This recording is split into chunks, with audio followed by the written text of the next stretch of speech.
오늘은 요셉 19번째 시간, 기근이 더욱 심해지다. 기근이 더욱 심해지다 라는 제목으로 하나님 말씀 듣겠습니다. 지난 시간에 우리는 야곱과 바로의 만남을 보았습니다.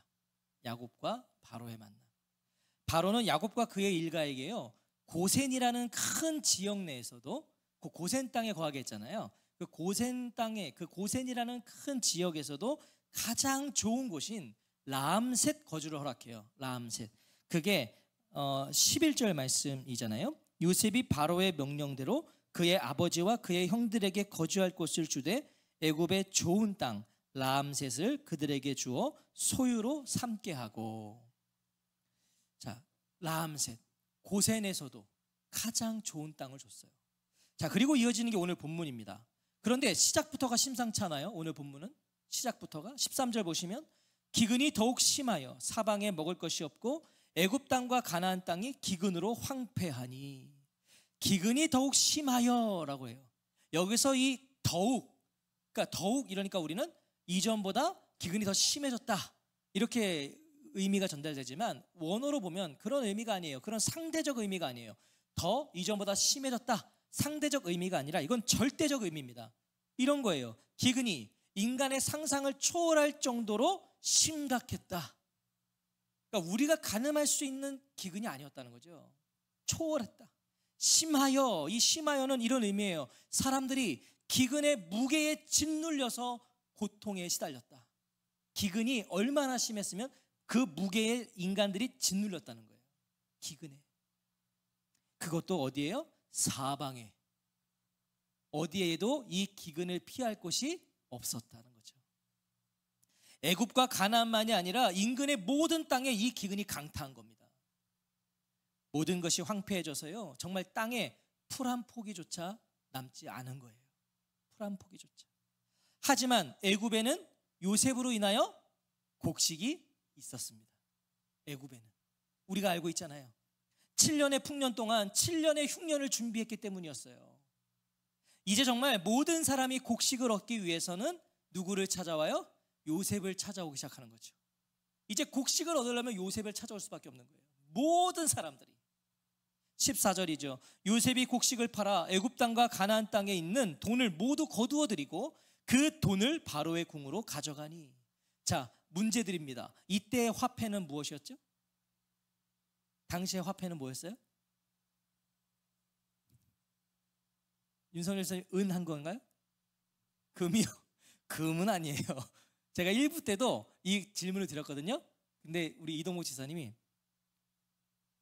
이러는 거예요. 그래서 제가 은이라고 그런 거예요? 웃은 거예요? 은이라 그랬대. 은 이렇게. 은이었어요. 당시 화폐는 은이에요. 애굽 땅과 가나안 땅의 모든 은이 지금 곡식을 사기 위해 요셉 앞에 모아지고 있어요. 은으로 곡식을 사야 되는 거죠. 요셉은 그 모든 돈을 바로의 궁으로 가지고 갑니다. 모든 은을 바로의 궁으로 가져가요. 바로에게 줬다는 거죠. 전부 바로의 소유가 되는 거예요. 다시 한번 우리는 여기서 요셉의 정직과 성실을 확인하게 돼요. 요셉은 정직했어요. 무슨 말이죠? 요셉은 여전히 바로를 위해서만 일하고 있어요. 애굽의 총리예요. 바로를 위해서 일하는 사람이에요. 자신의 사적 재산을 늘리지 않았다고요. 지금 애굽과 가나안 땅에 모든 은이 밀려들고 있거든요. 곡식을 얻기 위해, 사기 위해. 근데 여기서 요셉이 사적 재산을 늘리지 않았다. 요셉은 애굽의 2인자예요. 바로의 전폭적인 지지와 신뢰를 받는 사람입니다. 곡식을 사기 위해 모두가 요셉에게 돈을 지불하고 있어요. 지금 요셉이 자신의 재산을 늘리고자 했다면 얼마든지 가능했다는 거예요. 자기 재산 늘리려고 그랬으면. 애굽 땅과 가나안 땅의 모든 은이에요. 이 말은 뭐죠? 뒤로 빼돌려도 확인할 방법이 없다는 거죠. 엄청난 은이 몰려드는데 거기서 못 뺀 데를 어떻게 확인합니까? 그리고 천하의 바로가 그거 세겠습니까? 빼돌려도 몰라요. 확인할 방법이 없어요. 하지만 요셉은 단 하나의 은도 남기지 않고 모두 바로에게 바쳐요. 단 한 개의 은도 남기지 않고. 요셉은 어떻게 이런 삶의 태도를 유지할 수 있었을까요? 어떻게 이렇게 정직했을까요? 지금까지 요셉의 삶을 보면 요셉은 항상 그랬어요. 항상 이렇게 살았다고 해요. 보디발의 집에서도 그는 정직했어요. 심지어 감옥 안에 갇혔을 때도 그는 정직했어요. 신실했어요. 성실하게 일했다고요. 그리고 그의 삶의 자세는 애굽의 총리가 되어서도 여전했다는 거죠. 우리가 낮을 때는 참 정직하고 성실한 사람들이 있어요. 근데 이 사람이 점점 올라갈수록 그 정직과 성실을 잃어버리는 경우를 많이 보게 되죠. 그게 인간이거든요. 하지만 요셉은 그렇지 않았다는 거예요. 가장 바닥에 있을 때도 정직했던 그는 가장 높은 자리에 가서도 정직했어요. 신실했다는 거예요. 이것은 요셉이 누구 앞에서 살아갔는지를 우리에게 말해주는 거예요. 그가 누구 앞에서 살았는가. 시편 7편 8절에 보면 여호와께서 만민에게 심판을 행하시오니 여호와여 나의 의와 나의 성실함을 따라 나를 심판하소서라고 해요. 뭐예요? 요셉은 보디발의 눈보다, 간수장의 눈보다, 애굽의 왕 바로의 눈보다 하나님의 눈을 의식하며 살았다는 거예요. 그가 바로를 의식하고 살았다면 얼마든지 빼돌렸을 겁니다. 왜? 바로는 내가 빼돌려도 나를 인정할 거니까. 얼마든지 그랬을 거예요. 그러나 요셉은 하나님의 눈을 의식했어요. 요셉은 조금씩 은을 빼돌려도요, 바로는 개의치 않았을 거예요. 왜요? 그를 통해 얻는 유익이 더 크거든요. 바로는 요셉을 통해 얻는 유익이 너무 크거든요. 그냥 빼돌려도 그래 가져가라 그러고 말 거라고요. 하지만 요셉은요, 하나님 앞에서 정직하고 싶었어요. 하나님 앞에서. 기억하십시오. 성도는 하나님의 시선을 받는 사람들이에요. 우리가 자꾸 이걸 망각하고 있죠. 이걸 자꾸 놓치죠. 성도는 하나님의 시선을 받는 사람들. 지금 이 순간에도 하나님은 성도들을 바라보고 계신다고요. 우리의 마음까지 어떤 생각을 하고 있는지 보고 계신다는 거예요. 그 하나님의 시선을 우리가 의식하며 살아갈 때 우리가 가장 안전하다는 것을 기억하십시오. 그게 가장 안전한 삶이에요. 하나님의 시선을 의식하며 살 때 우리가 안전할 수 있어요. 우리가 가장 위험할 때는 그럼 뭐죠? 사람을 의식할 때예요. 사람을 의식하면 위험해집니다. 왜냐하면 그 사람만 속이면 되는 줄 알거든요. 그래서 또 그 사람 안 보면 또 그 사람 속이고 또 그렇게. 상상을 초월하는 이러한 기근 속에서요, 곡식을 사 먹을 수 있었다는 건 다행이죠. 불행 중 다행이에요. 이런 기근 속에 곡식을 사 먹을 수 있었다. 이건 불행 중 다행입니다. 하지만 이마저도 곧 중단됩니다. 오늘 보세요. 기근은 7년 동안 예정되어 있죠. 7년의 풍년 뒤에 7년의 흉년이 온다 그랬어요. 7년 동안 이 기근은 예정되어 있었고요. 돈은 한정적이죠. 자, 15절에 보시면 애굽 땅과 가나안 땅에 돈이 떨어진지라. 애굽 백성이 다 요셉에게 와서 이르되 돈이 떨어졌사오니 우리에게 먹을 거리를 주소서 어찌 주 앞에서 죽으리이까. 자, 그나마 돈이 있을 때는요, 이 사람들이 어깨 힘주고 와서 그냥 곡식을 사 먹었어요. 돈이 있으니까. 그런데 돈이 떨어지니까 이제 앓는 소리를 시작하는 거예요. 모든 돈이 애굽의 왕실로 들어갔어요. 그러니까 이제 더 이상 교역할 돈이 남아있지 않았다는 겁니다. 은 하나조차도 백성들의 손에 없는 거예요. 다 바꿔 먹었어요. 지금 곡식을. 백성들이 할 수 있는 건 뭐예요? 요셉 앞에 와서 부르짖는 거예요. 요셉 앞에 와서 돈이 떨어졌사오니 우리에게 먹을 거리를 주소서 어찌 주 앞에서 죽으리이까. 자신들은 정말 이제 돈 한 푼 없어서 총리님이 도와주시지 않으면 우리는 총리님 앞에서 죽을 수밖에 없다는 거예요.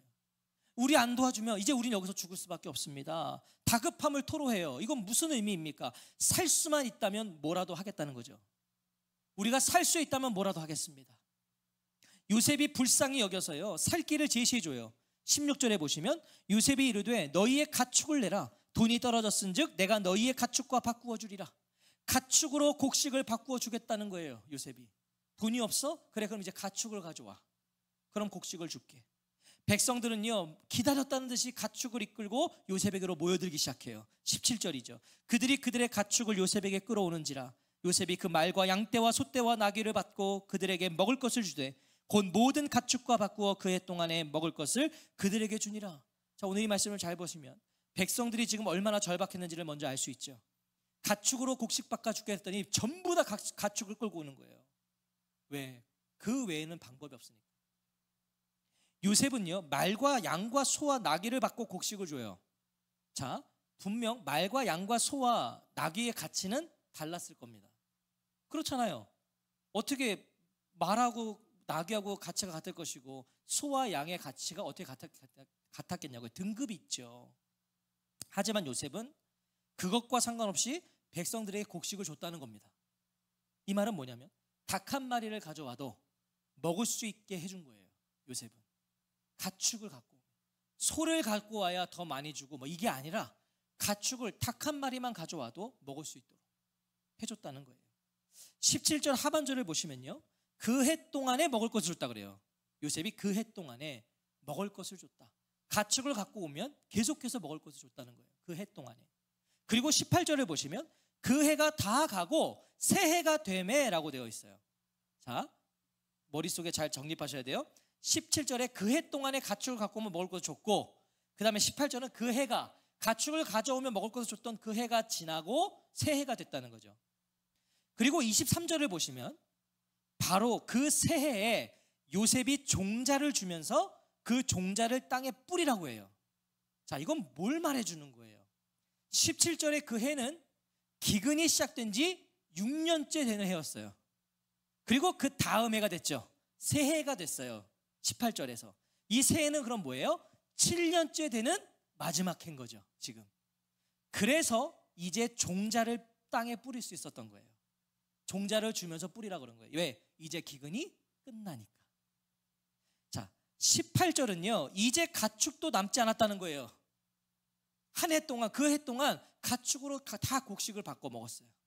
이제 가축도 남지 않았어요. 18절에 보시면 그 해가 다 가고 새 해가 되매 무리가 요셉에게 와서 그에게 말하되 우리가 주께 숨기지 아니하나이다. 우리의 돈이 다 하였고 우리의 가축대가 주께로 돌아갔사오니 주께 낼 것이 아무것도 남지 아니하고 우리의 몸과 토지뿐이라. 돈은 진작에 바닥났고 이제 가축 한 마리도 남지 않았어요. 그래서 백성들은 다시 요셉에게 찾아와 애원해요.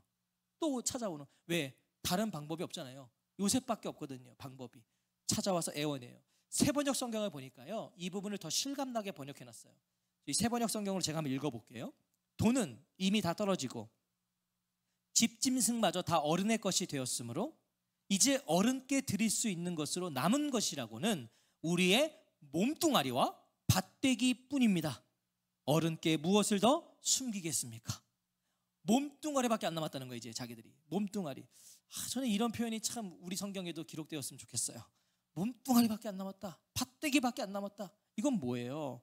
정말 이제는 이판사판인 겁니다. 애국 백성들도 이판사판인 거예요. 이제 우리 진짜 그냥 이제 죽는다는 거죠. 기근으로 인해서 지금 살아있는 이 몸뚱아리조차도 이제 어찌 될지 모른다는 거잖아요. 그러니까 이 몸뚱아리라도 받아달라는 거예요. 이 몸뚱아리라도 받아달라. 19절 말씀 같이 읽겠습니다. 19절입니다. 시작. 우리가 어찌 우리의 토지와 함께 주의 목전에 죽으리이까? 우리 몸과 우리 토지를 먹을 것을 주고 사소서. 우리가 토지와 함께 바로의 종이 되리니 우리에게 종자를 주시면 우리가 살고 죽지 아니하며 토지도 황폐하게 되지 아니하리이다. 이대로 죽을 수 없다며 애굽 백성들은요, 자신들의 몸과 토지를 바쳐서 바로의 종이 되겠다는 거예요. 지금 내 몸뚱아리, 내 밭대기 다 바로의 종이 되겠다는 거죠. 자기가 죽게 생겼는데 땅이 무슨 소용이 있냐는 거잖아요. 그렇잖아요. 내가 있어야 밭도 있는 거 아닙니까? 내가 살아야 밭도 살죠. 자기 몸을 종으로 팔고 자기 땅을 바로에게 파는 것이 더 낫다고 판단한 거예요, 다들. 우리에게 종자를 주시면이라고 그래요. 종자를 주시면. 이건 무슨 말이죠? 말 그대로 종자 곡식까지 모조리 다 먹어버린 거예요. 먹을 게 없어서. 종자 곡식은 남겨놔야죠. 그런데 남겨놓을 필요가 없어요. 기근은 아직 멀었거든요. 그러니까 그냥 다 먹어치운 거예요. 얼마나 이 기근이 힘들었는지를 다시 한번 말해주고 있는 부분이에요. 요셉은요, 이번에도 이 백성들의 제안을 받아줘요. 20절에 보시면 그러므로 요셉이 애굽의 모든 토지를 다 사서 바로에게 바치니 애굽의 모든 사람들이 기근에 시달려 각기 토지를 팔았습니다. 땅이 바로의 소유가 되니라. 애굽 백성들이 기근을 버티다 항복해서 자신들의 토지를 모두 곡식과 맞바꾸었다는 거예요. 버티다. 요셉은 앞서 그랬던 것처럼 이번에도 거둔 모든 땅을 바로에게 바칩니다. 땅도 다 바로에게 바쳐요. 이때까지 애굽의 대부분의 땅은 누구의 소유였다는 걸 알 수 있죠? 개인 소유였어요. 다 백성들이 자기 땅을 갖고 있었어요. 개인 소유. 하지만 이제 애굽의 모든 땅이 바로의 소유가 된 거예요. 그러니까 바로는 애굽의 왕이었지만요, 이 그에게 속한 땅은 그리 많지 않았던 거죠.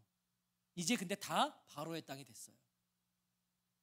요셉 때문에 바로의 영향력이 확대된 겁니다. 지금 요셉 때문에 바로의 영향력이 확대됐다.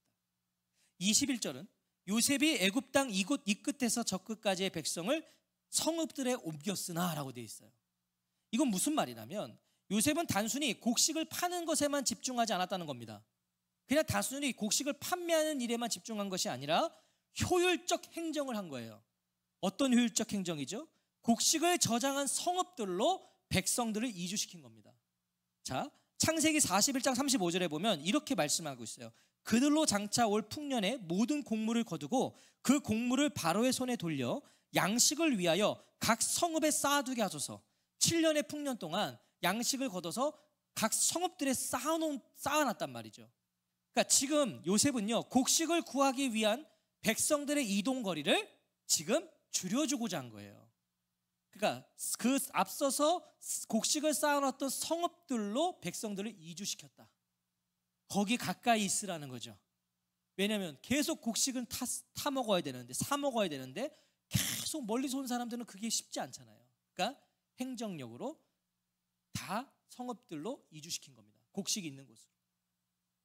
요셉이요, 바로만을 위해 일하지 않았다는 걸 우리에게 보여주는 거예요. 백성들을 생각했어요. 바로에게만 다 바쳤죠. 근데 바로만 생각한 게 아니에요. 백성들을 위해서도 행정력을 발휘하는 거죠. 자, 그런데 22절은요, 뜬금없이 이때 요셉이 제사장들의 토지는 사지 않았다고 증언해요.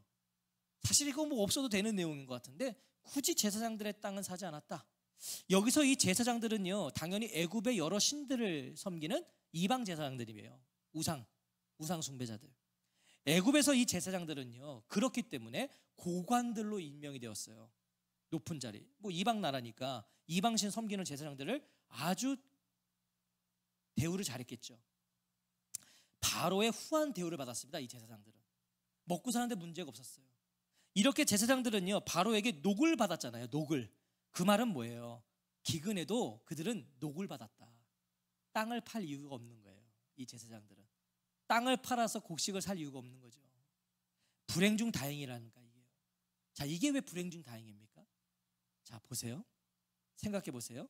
만약 이 제사장들도요, 자신들의 땅을 팔아서 곡식을 사야 됐고, 그래서 그들도 흩어져서 살아야 됐다면, 땅이 이제 없으니까 흩어져서 살아야 됐다면 더 많은 사람들이 이들과 접촉하게 됐을 거예요. 그리고 심지어 이들은 흘러 고센 땅까지 이르게 되었을 수도 있죠. 거기에 누가 있어요? 야곱의 일가들이 있잖아요. 이 제사장들이 거기 흩어져서 거기까지 이르러서 야곱 일가와 접촉했다면 애굽의 영향력과 먼 고센 땅이었어요. 그래서 거기를 선정했잖아요. 애굽의 문화와 떨어져 있기 때문에. 그런데 거기에 제사장들이 갔다면 고센 땅도 안전하지 않는 거잖아요. 애굽의 이방신의 영향력이 미치게 되는 거잖아요. 저는 여기서 하나님의 놀라운 섭리가 돋보일 뿐이에요. 이게 하나님의 섭리가 있었구나.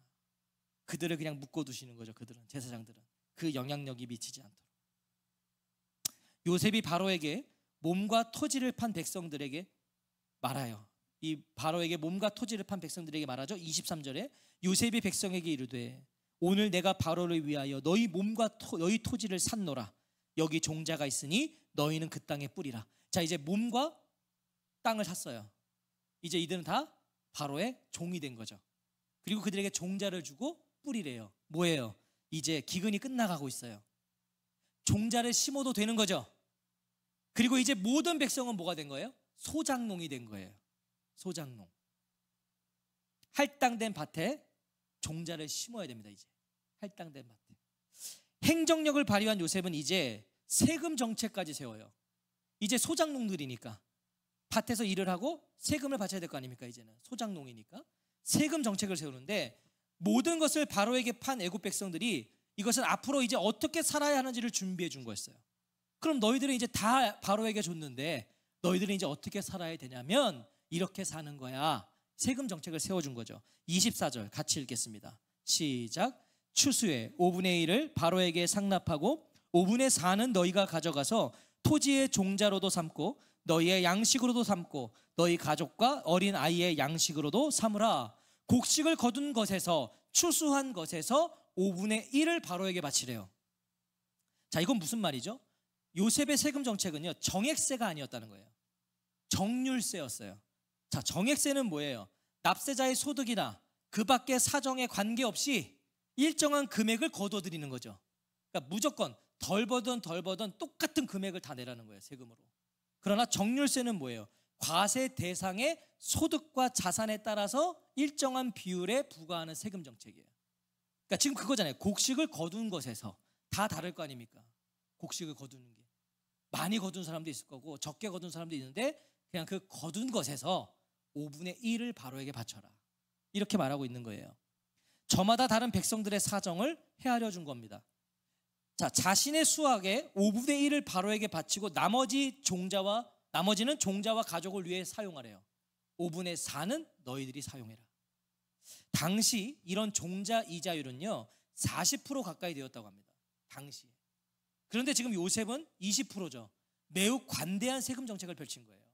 관대한 거예요. 당시의 정서로도 이건 굉장히 관대한 세금 정책이에요. 결론적으로 요셉의 정책은요 애굽 나라뿐만이 아니라 백성들에게도 이익이 되는 정책이었다는 거죠. 백성들을 위한 정책이었어요.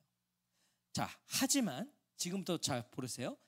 오늘날의 시선과 오늘날의 이해로 바라보면 요셉이 너무하다 싶으실 수도 있어요.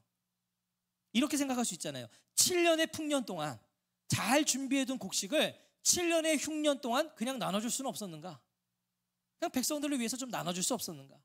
꼭 그렇게 돈과 가축과 땅을 모조리 거두어서 바로에게 줘야만 했는가 싶기도 하죠. 꼭 그렇게 했어야 될까?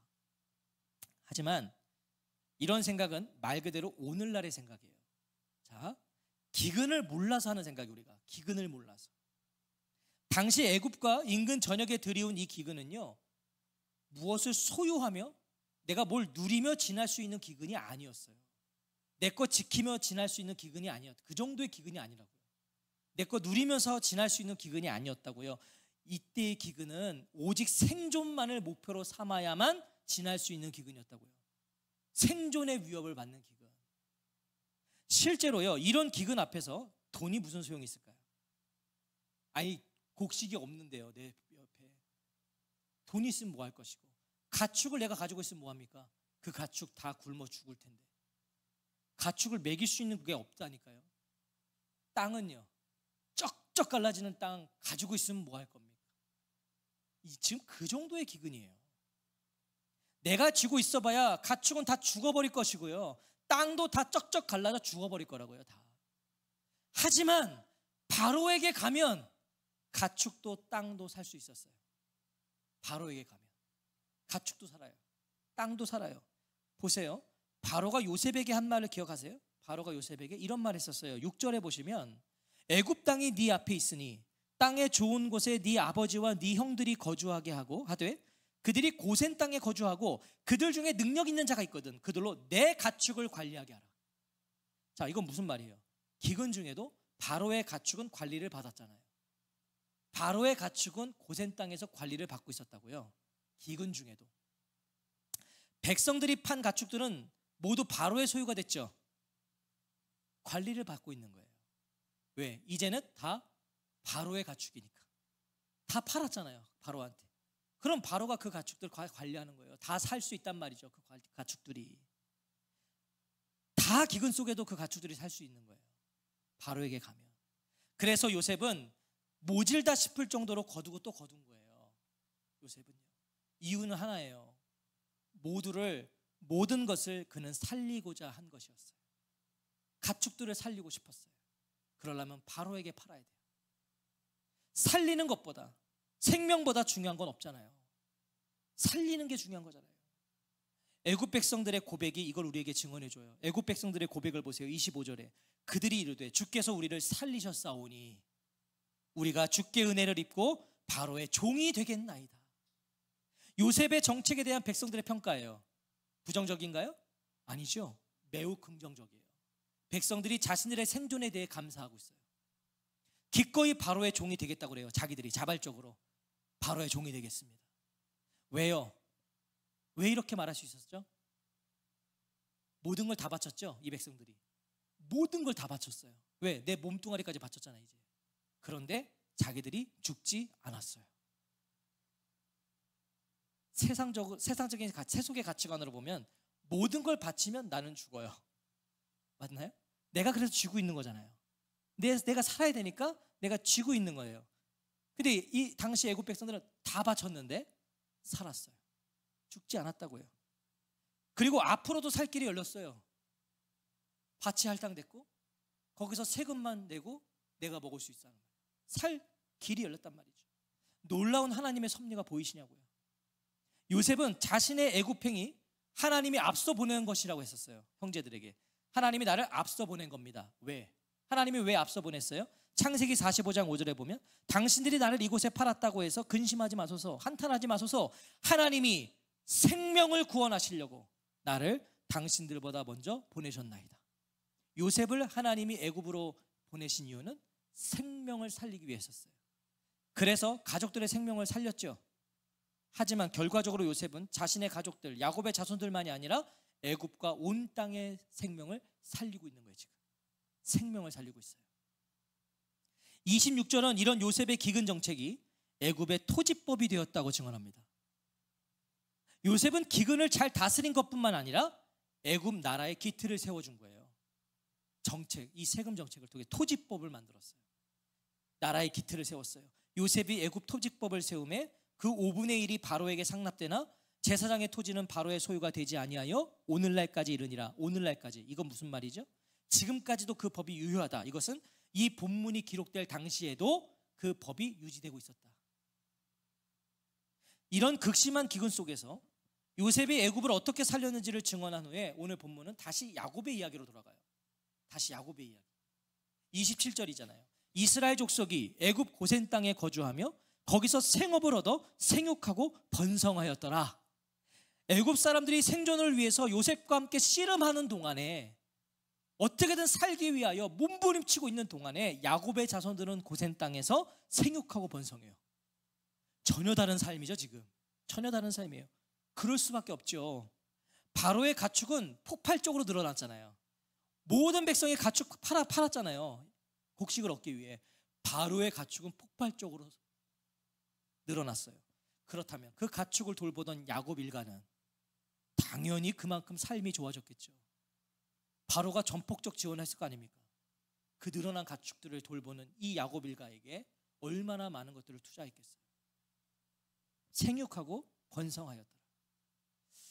이것은 단순히 잘 먹고 잘 살았다가 아니에요. 그렇다고 야곱 일가는 잘 먹고 잘 살았다 이 말이 아니에요. 창세기 35장 11절에 보면 하나님이 그에게 이르시되 나는 전능한 하나님이라 생육하며 번성하라. 한 백성과 백성들의 총회가 네게서 나오고 왕들이 네 허리에서 나오리라. 뭐예요? 애굽에서 이스라엘 민족의 수적 성장은 하나님의 약속의 성취였어요. 하나님이 이미 약속하셨어요. 애굽에서 너희들은 생육하고 번성하게 될 거다. 너희들은 수적으로 성장할 거다. 하나님이 이미 약속하셨고 그게 지금 성취되고 있는 거죠. 무서운 기근 속에서도 여전히 당신의 백성을 향하신 약속을 하나님도 무섭게 지키고 계셨던 거예요. 그 약속을 지키고 계셨어요. 그 약속을 이루셨어요. 그래서 이제 보면 이 70명으로 시작된 이스라엘 12지파, 이스라엘 민족은 어마어마하게 불어나잖아요. 그리고 그것이 출애굽의 이유가 되잖아요. 출애굽 모세 시리즈 설교를 기대하십시오. 이제 이거 끝나면 우리는 모세로 갑니다. 바로 이어지는 거예요. 이제 이 수적 성장이 출애굽의 이유가 되거든요. 이 막강해진 것이 결국은 출애굽하게 되는 거예요. 자, 사랑하는 성도 여러분, 오늘 본문을 통해 우리는 요셉의 지혜로운 통치를 보죠. 지혜로운 통치를 펼쳤어요. 하지만 그의 정책과 행정력에 메시지가 있는 건 아니에요. 오늘 본문이 우리에게 그러니까 이런 행정력과 이런 어떤 정책을 세워라. 물론 그런 메시지도 있을 수 있겠지만 거기에 메시지가 있는 게 아니에요. 오늘 본문을 통해 우리에게 주시는 메시지는 먼저 이 땅에서의 성도들의 정체성과 역할이 무엇이냐는 거죠. 이 땅에서 성도들의 정체성, 역할은 무엇이겠어요? 성도는 누구죠? 성도는 어떤 사람들입니까? 성도는 살리는 사람들입니다. 성도는 살리는 사람들이에요. 성도는 축복의 사람이에요. 성도는 축복의 통로예요. 하나님의 약속이 그렇거든요. 하나님의 약속이 무엇이었죠? 하나님 뭘 약속하셨어요? 창세기 12장 3절에서 아브라함에게, 그리고 그 아브라함의 후손들에게 하셨던 약속이 뭐였죠? 너를 축복하는 자에게는 내가 복을 내리고 너를 저주하는 자에게는 내가 저주하리니 땅의 모든 족속이 너로 말미암아 복을 얻을 것이라. 이 약속을 하셨어요. 그리고 실제로 바로가 요셉을, 야곱과 그의 일가를 축복했더니, 바로가 축복했잖아요. 고센 땅, 가장 좋은 땅 줬잖아요. 바로가 축복했더니 하나님이 요셉을 통해서 바로에게 재물과 가축과 땅을 축복하신 거예요. 바로가 막강해지잖아요. 바로의 모든 게 늘어나잖아요. 자, 그리고 후에 출애굽기에서는 어떻게 됩니까? 이스라엘 민족을 저주하는 애굽을 하나님도 저주하고 거칠게 대하시잖아요. 약속을 이루어 가시는 거예요. 약속을 성취하고 계신 거죠. 축복의 통로가 되기를 소망하십시오. 이런 축복의 통로, 나를 축복하는 자를 하나님 축복하신다. 이런 축복의 통로가 되기를 소망하세요. 살기 위해 몸부림치는 인생을 넘어서 살리는 인생이 되기를 소원하시길 바랍니다. 살리는 인생. 이 땅의 모든 사람들은 지금 살기 위해 몸부림치죠. 그냥 나 하나 사는 거, 내 가족 사는 거에 다 몸부림치고 사는 거예요. 그런데 성도는 아니에요. 성도는 거기에 그치면 안 돼요. 성도는 나 하나 살자고, 내 가족 살자고, 내 자식 살리자고 사는 사람들이 아니라 살리는 인생 되기를 소원해야 되는 거예요. 하나님, 제가 살리는 인생 되게 해주십시오. 그 일을 위해 먼저 참 생명을 우리는 소유해야 됩니다. 참 생명. 요셉이 누구죠? 요셉은 구약의 예수님의 예표예요. 구약의 예수님의 예표 요셉이에요. 자, 애굽 백성들은 살기 위해 누굴 찾아왔습니까? 다 요셉을 찾아왔어요. 애굽 백성들은 살려고 다 요셉을 찾아왔다. 요셉을. 뭐예요? 그리고 그 요셉을 찾아온 사람들은 뭘 얻었어요? 생명을 얻었어요. 구원을 얻었어요. 곡식을 줬거든요. 살아났단 말이죠. 요셉을 찾아온 사람들. 끔찍한 기근 속에서 요셉에게 온 자들은 모두 살았어요. 무슨 말이에요? 예수님께 와야만 살 수 있어요. 예수님께 와야지만 살 수 있단 말이에요. 거기에 참 생명이 있어요. 예수님께 모든 걸 맡길 때 우리는 더 나은 삶, 안전한 삶을 살 수 있다고요. 이게 인간적인 생각으로는 안 맞죠. 계산이 안 맞고 타산이 안 맞잖아요. 다 맡기면 죽어요. 나는 다 바치면 죽는 거예요. 그런데 당시 애굽 백성들은 다 바쳤는데 살았어요. 영적으로 해석해줘. 우리는 예수님께 나의 모든 걸 맡길 때 우린 더 나은 삶이 됩니다. 우리의 소유는 더 안전한 삶을 살 수 있는 거예요. 다 맡길 때 안전한 삶이 될 수 있어요. 생명을 소유한 자가 기근이 더욱 심해져가는 이 시대 속에서 죽어가는 영혼들을 살릴 수 있는 거예요. 생명을 소유한 사람이. 아무나 남을 살리는 게 아니에요. 생명을 소유해야 돼요. 생명을 전할 수 있는 거, 그 사람이. 축복의 통로가 될 수 있는 거죠. 저와 성도님들이 바로 그 생명과 축복의 전달자가 되시기를 축원합니다. 그러려면 먼저 뭐예요? 내가 생명을 소유해야 돼요. 내가 생명을 소유해야 돼요. 살리는 말을 하세요. 저는 오늘 이 본문을 설교를 준비하면서 가장 저를 찔러신, 너 생명, 축복의 말을 해야 돼. 너 남을 살리는 말을 해야 돼. 죽이는 말 하지 마. 불평 불만 하지 마. 원망하지 마. 제가 그러고 있으니까 하나님이 너 살리는 말 해라. 너의 말 한마디로 옆에 있는 사람이 살아나게 해라. 날마다 예수님께 와서 머물면서 진정한 생명이 어디에 있는지를 확인하십시오. 그러려면 예수님 앞에 와야죠. 그 앞에서 참 생명이 주님께 있습니다. 그걸 확인해야 돼요. 그리고 그 생명으로 이 세상을, 이 시대를 축복하며 나의 소유로 영혼들을 섬기고 세우고 다시 살리는 저와 성도님들 되시기를 주의 이름으로 축원합니다.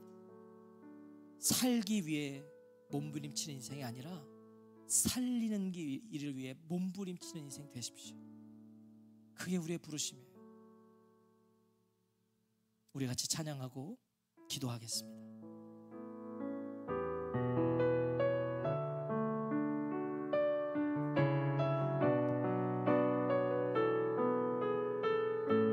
주가 보이신 생명의 길, 주가 보이신 생명의 길, 나 주님과 함께 상한 상한 마음을 들이며 주님 앞에 나가리.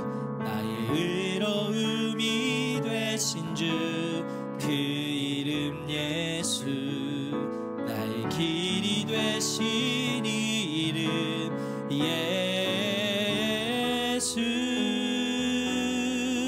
나의 길 오직 그가 하시나니, 나를 단련하신 후에 내가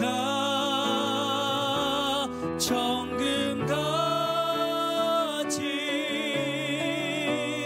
나오리라.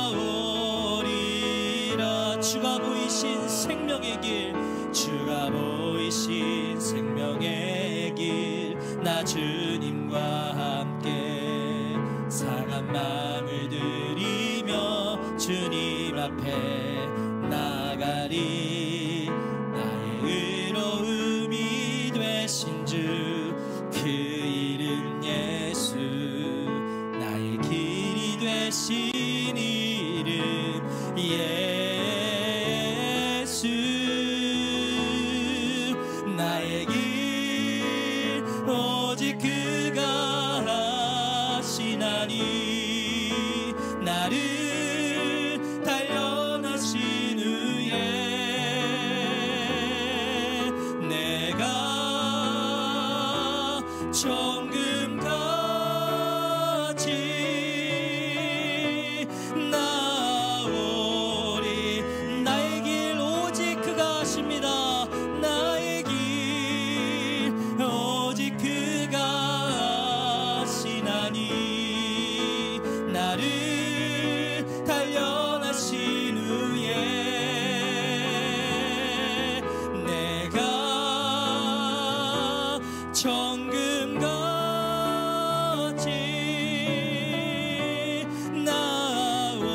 나오리라. 십자가, 십자가, 십자가, 십자가, 그 그늘 아래 내 소망이 있네. 십자가, 십자가, 그 그늘 아래 내 생명이 있네. 십자가, 십자가, 십자가, 십자가, 그 그늘 아래 내 소망이 있네. 십자가, 십자가, 그 그늘 아래 내 생명이 있네. 십자가, 십자가,